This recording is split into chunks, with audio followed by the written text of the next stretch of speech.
सभी सनातन धर्म प्रेमी विद्वत भक्तों को हर हर महादेव। जैसा कि आप सभी जानते हैं 21 जून 2020 रविवार को सूर्य ग्रहण पड़ रहा है। इसी सूर्य ग्रहण के संबंध में हम कुछ चर्चा करेंगे कि सूर्य ग्रहण में क्या करना चाहिए, क्या नहीं करना चाहिए। तो आइए जानते हैं सनातन हिंदू धर्म ग्रंथों में ग्रहण के संबंध में क्या दिशा निर्देश दिए गए हैं। तो सबसे पहले तो ये बात सर्वमान्य है कि शास्त्रों में ग्रहण काल में स्नान, पूजन, जप, श्राद्ध, दान आदि का बहुत बड़ा पुण्य बताया है। तो ग्रहण काल में क्या करना चाहिए, क्या नहीं करना चाहिए, इस संबंध में धर्म सिंधु में, निर्णय सिंधु में विस्तार से चर्चा हुई है। तो आइए देखते हैं इन ग्रंथों में क्या लिखा है। धर्म सिंधु में लिखा है, ग्रहण स्पर्श काले स्नानम मध्ये होमः सुरार्चनम श्राद्धम च मुच्यमाने दानम मुक्ते स्नानमिति क्रमः। अर्थात ग्रहण के स्पर्श काल में जब ग्रहण प्रारंभ हो रहा हो तो ग्रहण प्रारंभ होने से थोड़ा सा पहले स्नान कर लेना चाहिए। मध्य होमः, ग्रहण का जितना समय है प्रारंभ से समाप्ति तक का, तो उसको मध्य समय बोलते हैं। तो उस ग्रहण काल में हमको देवताओं की पूजा, जप, हवन, श्राद्ध ये सब कर्म करने चाहिए। मुच्यमाने दानम, जब ग्रहण समाप्त होने वाला हो तो उससे थोड़ा सा पहले हमें दान की प्रक्रिया संपन्न करनी चाहिए। और जब ग्रहण समाप्त हो जाए, मुक्ते स्नानमिति क्रमः, जब ग्रहण समाप्त हो जाए तो हमें सचैल स्नान करना चाहिए। सचैल स्नान मतलब जिन वस्त्रों को पहन करके आपका ग्रहण का समय बीता है उन वस्त्रों को पहन करके ही आप स्नान कर लें। तो ये ग्रहण के समय में एक क्रम है कब क्या करना चाहिए। यहाँ पर एक बात अवश्य ध्यान रखनी चाहिए, सनातन धर्म के सिद्धांत के अनुसार, आयुर्वेद के सिद्धांत के अनुसार और आधुनिक विज्ञान के अनुसार भी ग्रहण को नंगी आंखों से नहीं देखना चाहिए, अन्यथा नेत्रों की ज्योति जा सकती है जिसका कोई इलाज भी नहीं है। निर्णय सिंधु में ब्रह्म सिद्धांत के माध्यम से लिखा है, सर्वैहि पटस्थितम वीक्ष्यम खस्थम तैलांबु दर्पणैहि। यानी कि सबसे पहली बात तो ये है कि सनातन धर्म के सिद्धांत के अनुसार तो ग्रहण को देखना ही नहीं चाहिए। और यदि किसी की जिज्ञासा हो कि हमें ग्रहण देखना ही है तो शास्त्रों ने उसका प्रकार बताया है कि ग्रहण को कपड़े की ओट से देखें। तेल में या जल में उस ग्रहण को देखा जा सकता है, या फिर शीशे के द्वारा देखें, दर्पण के द्वारा। अब ये जो शीशा है ये इसके संबंध में बताया गया है कि वेल्डिंग करने वाला जो शीशा होता है, काला शीशा, उस शीशे से देखा जा सकता है।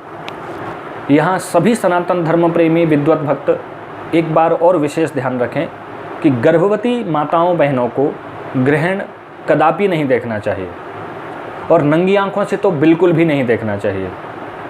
इससे गर्भस्थ शिशु पर दुष्प्रभाव पड़ता है। गर्भवती माताओं बहनों को ग्रहण प्रारंभ होने से पहले ही अपने उदर पर गेरू का लेप लगा लेना चाहिए। इससे गर्भस्थ शिशु पर ग्रहण का दुष्प्रभाव नहीं पड़ता। यहाँ पर गर्भवती माताओं बहनों को और गर्भस्थ शिशु के पिता को भी एक विशेष सावधानी रखनी चाहिए कि वे ग्रहण के समय में किसी चाकू से, छुरी से कोई चीज़ काट छांट न करें। इससे गर्भस्थ शिशु के अंग विकृत हो सकते हैं। शास्त्रों में ग्रहण के समय कुछ कर्म करने का निषेध भी है, आइए उन पर भी चर्चा करते हैं। जैसा कि आप सभी जानते हैं सूर्य ग्रहण में सूतक 12 घंटे पहले प्रारंभ हो जाते हैं। तो इस संबंध में भोजन संबंधी चर्चा करते हुए निर्णय सिंधु में वृद्ध गौतम के संदर्भ से एक वाक्य आया है, सूर्य ग्रहे तु नास्नियात पूर्वम याम चतुष्टयम। अर्थात सूर्य ग्रहण में 4 प्रहर पूर्व से भोजन नहीं करना चाहिए। 4 प्रहर का मतलब 12 घंटे, अर्थात सूर्य ग्रहण में 12 घंटे पूर्व से भोजन न करें। ग्रहण के समय में मलमूत्र का त्याग करना और ग्रहण तथा सूतक के समय में शयन करना, स्त्री सहवास करना, तेल मालिश करना या भोजन करना, ये स्पष्ट रूप से निषिद्ध कर्म है। ग्रहण या सूतक काल में निषिद्ध कर्मों के करने पर क्या दुष्परिणाम प्राप्त हो सकते हैं, क्या दुष्फल प्राप्त हो सकते हैं, इस संबंध में धर्म सिंधु में कहा गया है, मूत्रे दारिद्र्यम पुरीशे क्रमिः शयने कृते रोगो मैथुने ग्राम सूकरः अभ्यंगे कुष्ठी भोजने नरक इति। अर्थात ग्रहण काल में मूत्र त्याग करने पर दरिद्रता की प्राप्ति होती है, मल त्याग करने पर कीड़े का शरीर प्राप्त होता है, और ग्रहण काल में या सूतक काल में सोने पर व्यक्ति को रोग घेर लेते हैं। स्त्री संग करने पर ग्राम सूकर का शरीर प्राप्त होता है, तैल मालिश होने पर कोढ़ का रोग प्राप्त होता है, और भोजन करने पर नरक की प्राप्ति होती है। निर्णय सिंधु में आपस्तंभ के संदर्भ से कहा गया है, सूतके मृतके भुंक्ते गृहीते शशि भास्करे छायायाम हस्ते नश्चैव न भूयः पुरुषो भवेत्। अर्थात सूतक में, मरण में, ग्रहण में, गजच्छाया योग में जो व्यक्ति भोजन करता है उसको फिर पुरुष का जन्म पुनः प्राप्त नहीं होता।